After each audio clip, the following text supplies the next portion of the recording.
खबर, सिर्फ हर खबर हरियाणा पर।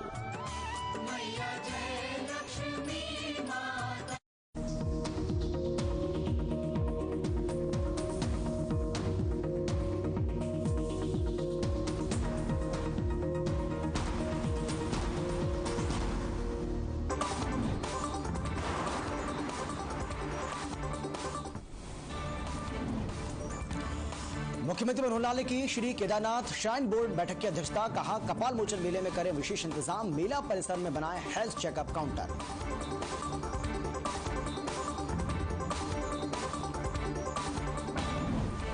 बेअदबी मामले में राम रहीम से दोबारा होगी पूछताछ, फिर सुनारिया जेल जाएगी पंजाब पुलिस। 17 दिसंबर को होगी अगली सुनवाई।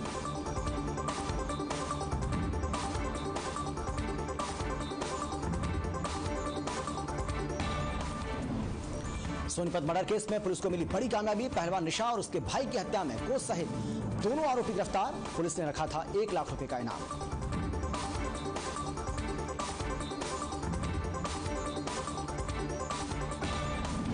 गुरुग्राम का नामी डॉक्टर निकला करोड़ों की चोरी का मास्टरमाइंड। गैंगस्टर के करीबी डॉक्टर ने रची थी करोड़ों की साजिश। एसटीएफ ने डॉक्टर सचिंदर जैन और एक अन्य को किया गिरफ्तार।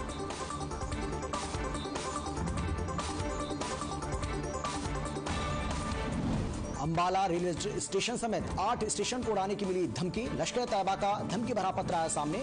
सीएम, राज्यपाल और हवाई अड्डों को उड़ाने की धमकी।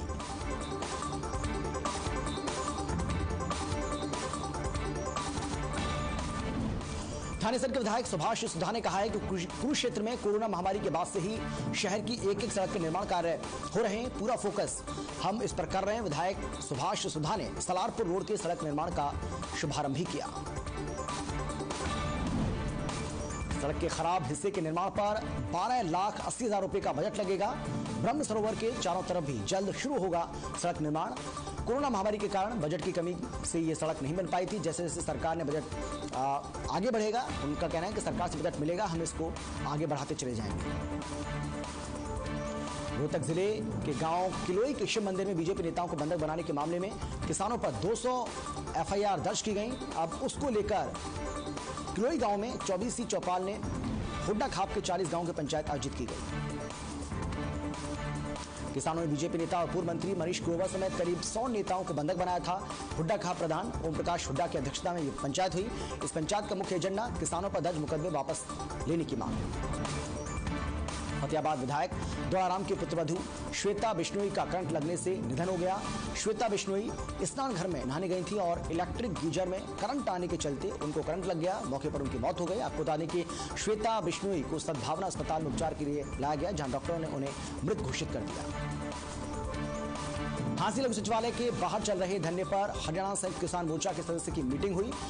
कमेटी मीटिंग में फैसला लिया गया कि हिसार के कमिश्नर को 3 मांगों को लेकर एक ज्ञापन सौंपा जाएगा। वहीं 16 तारीख को जींद की जाट धर्मशाला में हरियाणा के सभी टोलों और सभी किसान संगठनों की एक पंचायत बुलाई जाएगी।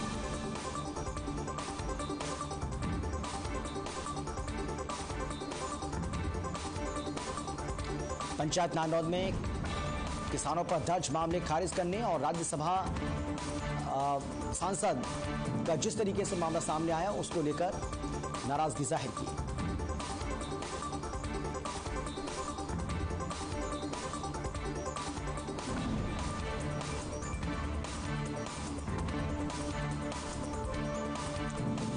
युवा कांग्रेस में जिस तरीके से युवा कांग्रेस के लिए चुनाव हुआ और उसको लेकर अब युवा कांग्रेस के जिन नेताओं ने जीत दर्ज की है, उन्होंने इसे लेकर अपनी खुशी जाहिर की। राष्ट्रीय साझा अही रेजिमेंट मुहिम के तहत नारनौल के नसीबपुर से पूर्व सैनिक तेज बहादुर के नेतृत्व में पदयात्रा का शुभारंभ किया गया। पूर्व सैनिक तेज बहादुर ने कहा है कि अही रेजिमेंट की मांग कई दशकों से चली आ रही है। पूर्व सैनिक तेज बहादुर ने कहा है कि देश के कोने कोने से अही रेजिमेंट की मांग करते हुए लोग 18 नवंबर रेंजागला शौर्य दिवस पर गुरुग्राम पहुंचेंगे।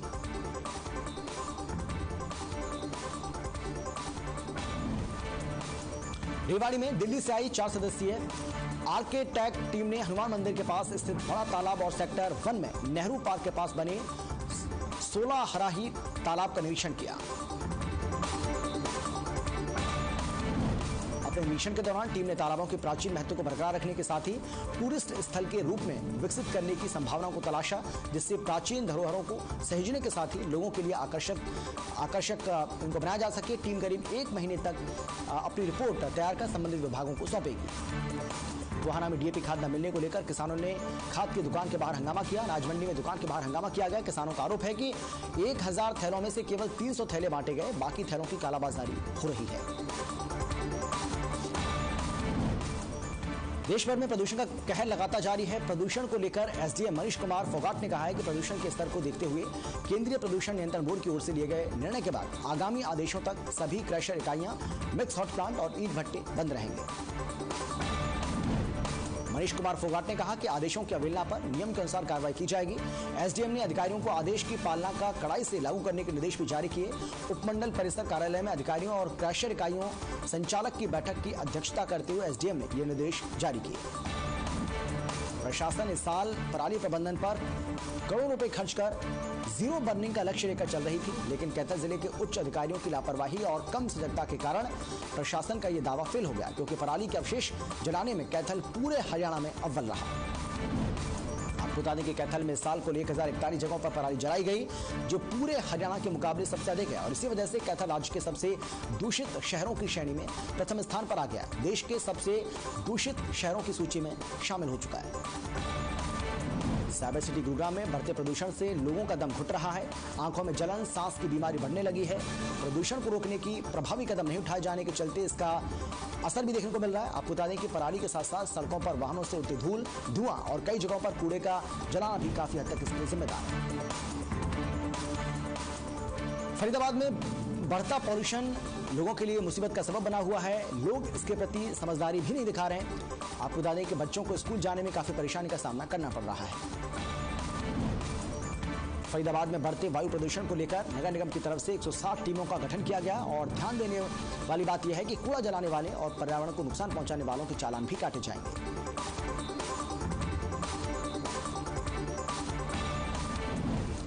केंद्रीय प्रदूषण नियंत्रण बोर्ड के आदेशों के चलते खनन क्षेत्र खानक डाडम में स्टोन क्रशरों को आगामी आदेशों तक बंद कर दिया गया। विभाग के आदेशों के चलते बिजली विभाग ने स्टोन क्रशरों के कनेक्शन काट दिए।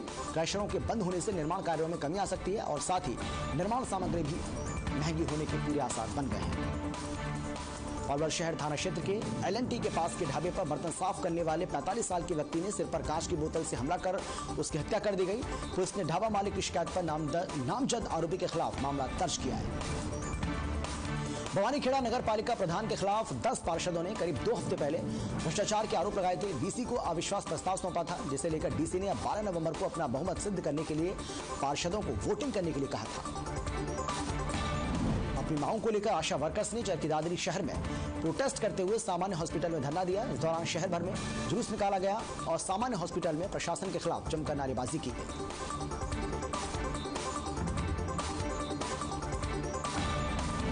आशा वर्कर्स का कहना है कि 2018 में सरकार के साथ जो समझौता हुआ था वो नियम अब तक लागू नहीं किए गए। साथ ही कहा कि जल्द ही सरकार हमारी मांगे नहीं मानती है तो बड़ा आंदोलन किया जाएगा, जिसकी जिम्मेदारी सरकार और प्रशासन की ही होगी।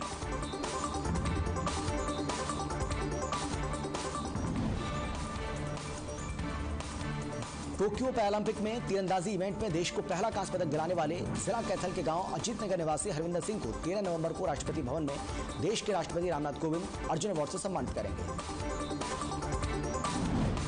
आपको बता दें कि हरविंदर सिंह ने पैरालंपिक में देश को पहला कांस्य पदक दिलवाया था। बताते चलें कि कैथल में अब तक 2 खिलाड़ियों को अर्जुन अवार्ड मिल चुका है। हरविंदर सिंह कैथल जिले के ऐसे तीसरे खिलाड़ी होंगे जिनको इस अवार्ड से नवाजा जाएगा। इससे पहले कैथल जिले के बॉक्सर मनोज कुमार और वॉलीबॉल खिलाड़ी बलवंत सिंह को यह सम्मान मिल चुका है। सरकार की तरफ से अर्जुन अवार्ड प्राप्त करने वाले खिलाड़ियों को अर्जुन की प्रतिमा और 15 लाख रुपए की नगद राशि दी जाती है और विभिन्न सरकारी सुविधाओं के साथ साथ हर महीने पेंशन भी दी जाती है। जिले के सैकड़ों गांव में लोगों ने पानी की मेन लाइन से अवैध कनेक्शन कर अपने खेतों की सिंचाई कर रहे हैं और इसी को देखते हुए गांव मेवली कला में बुधवार को पब्लिक हेल्थ डिपार्टमेंट ने जल और स्वच्छता सहायक संगठन की टीम ने अवैध पेयजल कनेक्शन के खिलाफ कार्रवाई करते हुए मेन पाइपलाइन से कई अवैध कनेक्शन को काट दिया। सोनीपत के गांव हलालपुर में महिला पहलवान निशा और उसके भाई सूरज की हत्या के मामले में गांव वालों ने पंचायत का आयोजन कर प्रशासन से आरोपियों को जल्द से जल्द गिरफ्तार करने की मांग की। पुलिस ने आरोपी पवन और सचिन की सूचना देने वालों पर 1 लाख रुपए का इनाम भी रखा था। करनाल की सीआईए पुलिस ने धोखाधड़ी करने वाले आरोपी को गिरफ्तार कर लिया है। इस आरोपी को पुलिस ने भारत पाकिस्तान बॉर्डर के पास गिरफ्तार किया। इस आरोपी ने 4 बैंकों से लोन लेने के बाद फर्जी कागजात तैयार करके जमीन को बेच दिया। उस पैसे से अपने बेटे और बहू को विदेश भेजा।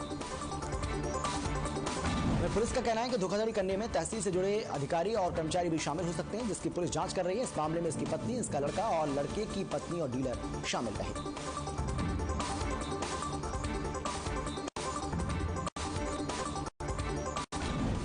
जवाहर कॉलोनी में रात एक व्यक्ति की लोहे की रॉड से हमला करके उसकी हत्या कर दी गई।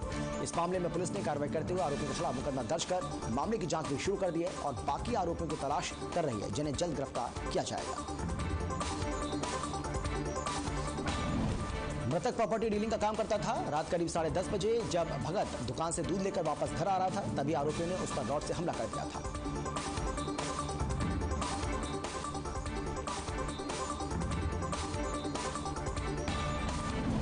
भिवानी के खिलाड़ियों ने देश और विदेशों में अपना वर्चस्व दिखाया है। बड़ी संख्या में खिलाड़ी भिवानी के स्टेडियम में उन्हीं खिलाड़ियों को देखकर आ रहे हैं। भिवानी ने कई ओलंपिक खिलाड़ी भी दिए हैं। भिवानी भीम स्टेडियम के डीएसओ मदन लाल का कहना है कि सरकार की पॉलिसी अच्छी है। सरकार की पॉलिसी की वजह से खिलाड़ी निखर कर आ रहे हैं। जो खिलाड़ी कोच के अंडर खेलते हैं उन्हें पूरा सामान दिया जा रहा है। जो बिना कोच के हैं उन्हें सामान नहीं दिया जा सकता, क्योंकि कोच की भी जिम्मेदारी होती है।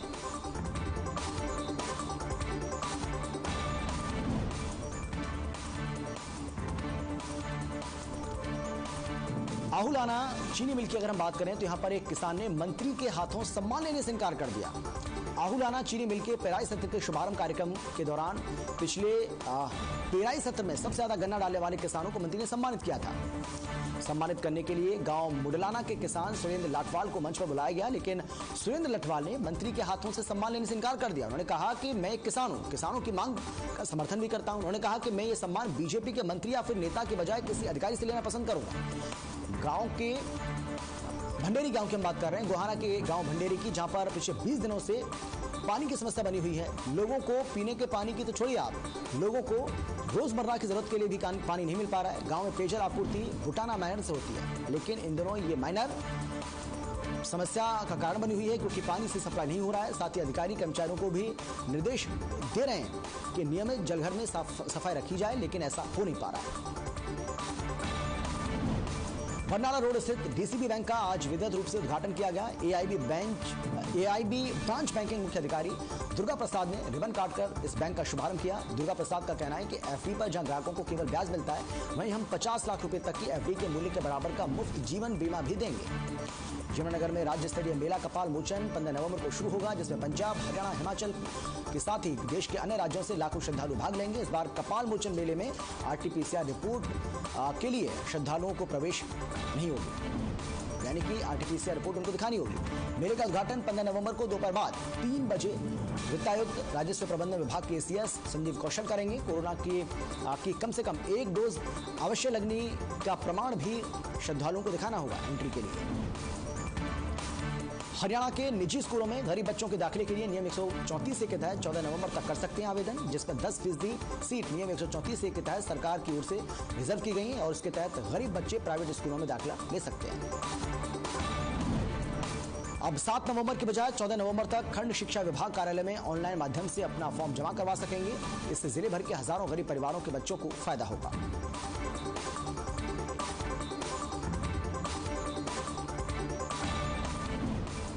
सोहना में दुकानदारों से लूटपाट के मामले में लगातार इजाफा हो रहा है, लेकिन पुलिस इन बदमाशों पर पूरी तरह से नाकाम साबित हो रही है। अभी हाल ही में जहां दिन दहाड़े बदमाशों ने एक लैब संचालक को लूटने का प्रयास किया,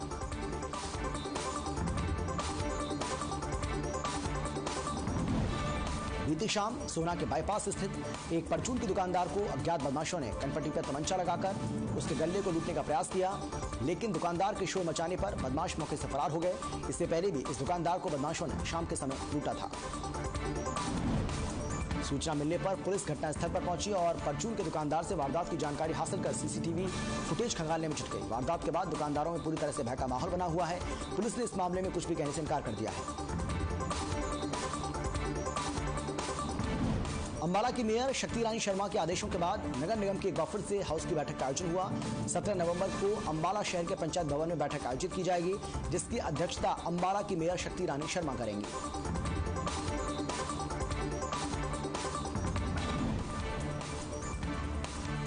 मेयर की ओर से हाउस की बैठक रख दिए जाने के बाद नगर निगम के कर्मचारी उसकी तैयारियों में लगे हुए हैं, ताकि समय रहते किए गए एजेंडे के अनुसार जवाब दिए जा सके। वहीं दूसरी ओर एजेंडे की कॉपी है उसको पार्षदों को भेज दिया गया है। मेयर शक्ति रानी शर्मा ने कहा है कि हाउस की पिछली बैठक स्थगित की गई थी, इस बैठक को वहीं से शुरू किया जाएगा। इसके साथ ही बैठक में पार्षदों की ओर से दिए गए मुद्दों को भी शामिल किया गया है और अंबाला शहर के विकास को प्राथमिकता देते हुए सफाई, सड़कें और अन्य सुविधाओं को लेकर भी मुद्दों को शामिल किया गया है। नकली डीजल की बिक्री रोकने, तेल पर एक्साइज ड्यूटी और वैट घटाने के बाद पंप संचालकों को हुए नुकसान की पूर्ति की मांग को लेकर प्रदेश भर के पंप संचालक 15 तारीख को हड़ताल करेंगे। फतेहाबाद पेट्रोलियम डीलर एसोसिएशन के प्रधान गुरप्रीत सिंह नोगा ने बताया है कि कई मांगे पहले से पेंडिंग है और कुछ तो नए मुद्दे भी हैं, जिनको लेकर हम सरकार को जगाने के लिए हड़ताल करेंगे। उन्होंने बताया कि विदेश से बेस ऑयल मंगवाकर लगभग हर जिलों में बने तेल अड्डों पर नकली डीजल बेचा जा रहा है। गुरप्रीत सिंह नोगा ने बताया है कि बेस ऑयल में कुछ और सामान मिलाकर तेल तैयार किया जाता है। इससे न केवल पंप डीलरों को 30% नुकसान हो रहा है, बल्कि गाड़ियों को भी काफी नुकसान होता है। ये तेल डीजल बताकर 20 से 30 रुपए सस्ता बेचा जा रहा है। अपनी 3 मांगों को लेकर सरकारी अस्पतालों के चिकित्सक पेन डाउन स्ट्राइक पर रहे। 2 घंटे की ये सांकेतिक हड़ताल रही। बहादुरगढ़ में चिकित्सकों ने ओपीडी के दरवाजे बंद कर अस्पताल के बाहर बैठकर धरना दिया। हड़ताल की वजह से अपना इलाज करवाने के लिए अस्पताल पहुंचे मरीजों को काफी दिक्कतों का सामना करना पड़ा। दरअसल चिकित्सक पिछले लंबे समय से प्रदेश सरकार से अपनी 3 मांगों को लेकर लड़ाई लड़ रहे हैं।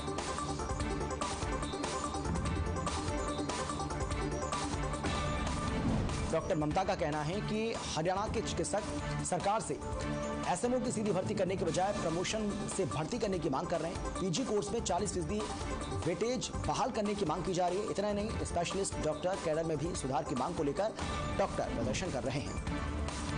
हरियाणा में एसएमओ पद की सीधी भर्ती को लेकर राज्य भर के डॉक्टर्स ने 2 घंटे पेन डाउन हड़ताल कर अपना रोष जाहिर किया। डॉक्टर्स का कहना है कि उन्हें भी एसएमओ पद की प्रमोशन चाहिए। इस दौरान अस्पताल में इलाज कराने आए मरीजों को काफी परेशानी का सामना करना पड़ा। भिवानी में डॉक्टर ने 2 घंटे पेन डाउन हड़ताल की। इस दौरान ओपीडी के मरीजों का चेकअप भी नहीं हो पाया। इमरजेंसी सेवाएं जारी रहीं। लोगों को काफी परेशानी का सामना करना पड़ा। डॉक्टर्स का कहना है कि वो अपनी मांगों को लेकर यह हड़ताल कर रहे हैं। डॉक्टरों का यह भी कहना है कि सरकार से मांग की है, लेकिन कोई फायदा हुआ नहीं। डॉक्टर मनीष शोनांग ने बताया कि पीजी पॉलिसी, डायरेक्ट एसएमओ और स्पेशल कैडर बनाने की मांग लगातार की जा रही है, लेकिन सरकार नहीं मान रही। उन्होंने कहा कि आज इस मांग को लेकर 2 घंटे की हड़ताल की गई है। चौधरी सुरेश सिंह खेल परिसर में खंड स्तरीय आसान विकल्प मिले होगा। खाता धारकों को आसानी से शिकायतों के निपटारे भी शिकायत कर सकेंगे। अब कहीं से भी अकाउंट खोल सकेंगे। घर बैठे अपना नागरिक को जानकारी मिल पाएगी। पीएम मोदी ने इस बात की जानकारी दी। गवर्नर शक्तिकांत दास भी, इसके साथ ही वित्त मंत्री निर्मला सीतारमण और आरबीआई के गवर्नर यहां पर मौजूद रहे। निवेशकों को इससे फायदा होगा। इन योजनाओं से छोटे एकीकृत लोकपाल योजना, दूसरी योजना रिजर्व बैंक डायरेक्ट स्कीम है।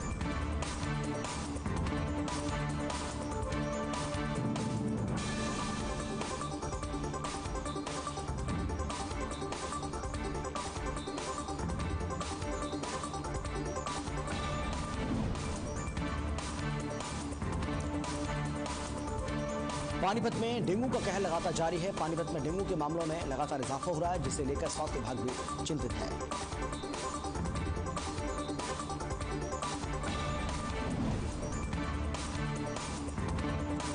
पानीपत में डेंगू के आंकड़े 1081 तक जा पहुंचे हैं और यही वजह है कि इसे लेकर स्वास्थ्य विभाग विशेष अभियान भी चला रहा है और डेंगू को काबू करने की कोशिश में जुटा हुआ है।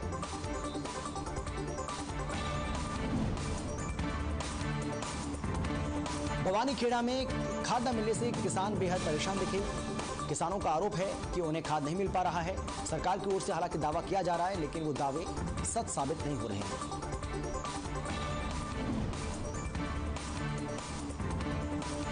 यमुनानगर में एक पुल के टूटने का खतरा लगातार मंडरा रहा है और इसे लेकर लोगों में भय का माहौल बना हुआ है।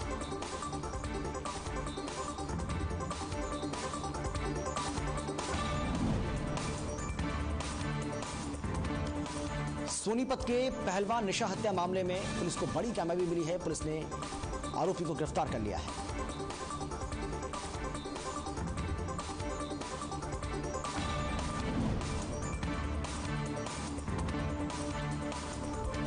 रोहतक में किसानों की फसल खरीद नहीं हो पा रही है और इसको लेकर किसानों ने अपनी आवाज बुलंद की। किसानों ने प्रोटेस्ट किया। किसानों का यह कहना है कि ट्रैक्टरों की लंबी लंबी कतारें लग रही हैं, लेकिन पीआर धान की खरीद नहीं हो पा रही है।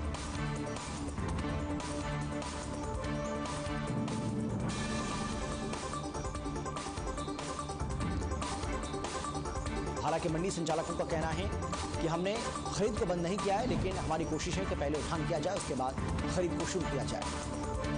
हालांकि किसानों ने चेतावनी दी है कि अगर उनकी फसल को नहीं खरीदा गया तो वो इसी तरीके से हड़ताल करेंगे।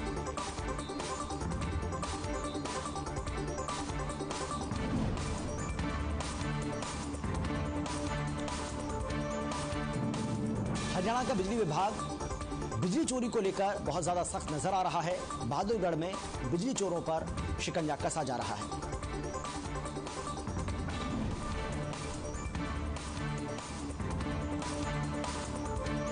उपभोक्ताओं के कनेक्शन की लगातार जांच की जा रही है और जहां भी बिजली चोरी के मामले सामने आ रहे हैं उनको पकड़ा भी जा रहा है।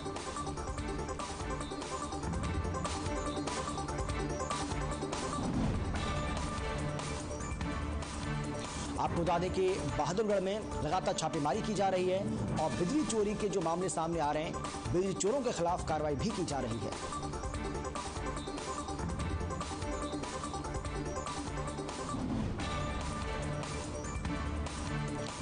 कैथल में पेराई सत्र का शुभारंभ हो चुका है और अब गन्ना किसानों को इससे बहुत ज्यादा फायदा होगा।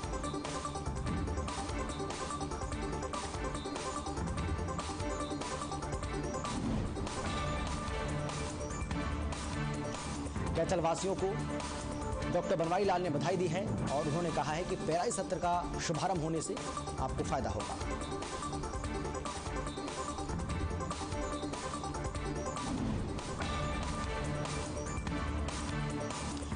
प्रधानमंत्री नरेंद्र मोदी ने आज रिजर्व बैंक की 2 योजनाओं को लॉन्च किया।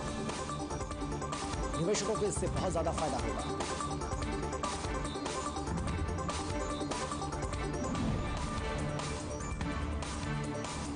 प्रधानमंत्री नरेंद्र मोदी ने अपने संबोधन के दौरान कहा कि निवेशकों के दायरे का इससे विस्तार होगा, निवेश के दायरे का विस्तार होगा, निवेशकों को बहुत ज्यादा फायदा होगा।